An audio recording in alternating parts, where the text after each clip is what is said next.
Minnesota is the headwaters for 3 major watersheds. We are positioned to take a leadership role in caring for water.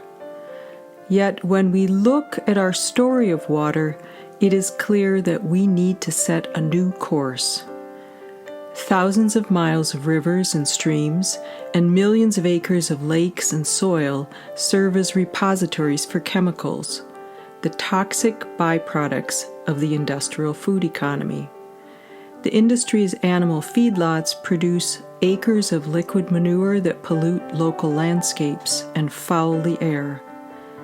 Wherever the industry operates, soil and water are contaminated, including here in Minnesota, where the Mississippi River begins her journey to the Gulf of Mexico, a body of water identified as one of the world's largest dead zones, a direct result of toxic industrial operations.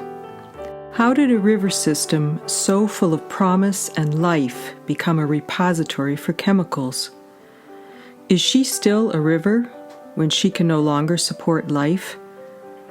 How did this happen? The condition of water is one byproduct of a publicly subsidized industrial food economy which is created and maintained by the Farm Bill. We must be clear. The Farm Bill, combined with subsidies of public money and trade agreements, fuels the success of the industrial food chain, an industry which by design and practice is unsustainable. By design, the industry depends on practices that extract and destroy ecosystems, generates greenhouse gases, creates dependency and food and water scarcity, and waste. All of this is legal, and we all pay for it.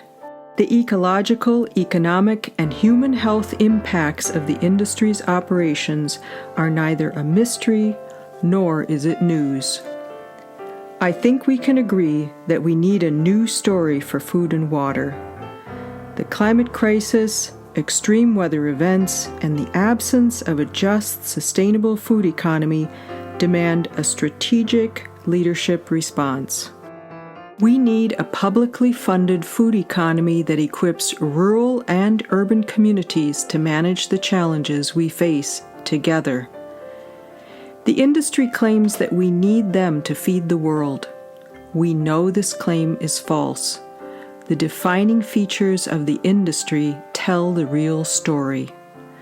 The proven leaders in climate adaptation and food and water security are small-scale producers who currently feed 70% of the world's population using practices and systems designed to work in partnership with nature. Indigenous peoples generated the foods, skills, knowledge, and methods of preservation that remain the foundation for food security today.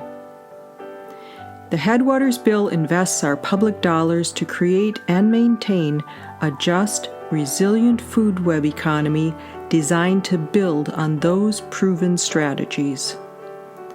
The locally adapted food web economy will employ thousands of our neighbors to restore health to ecosystems and generate local capacity to source, preserve, deliver, and store food within our communities.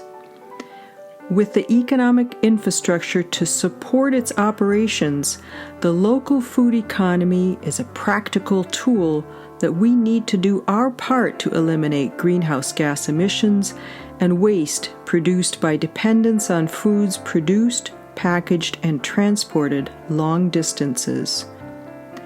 The food web economy is designed intentionally to meet the demands of food, water, and climate. It does this by nurturing connections between urban and rural communities so that together we can care for our common home and for one another, and leave a promising economic legacy for all the generations to come. MN 350 Action is promoting the Headwaters Community Food and Water Bill as a just climate solution. We invite you to pledge your support. Here are the links relevant to the bill. Thank you.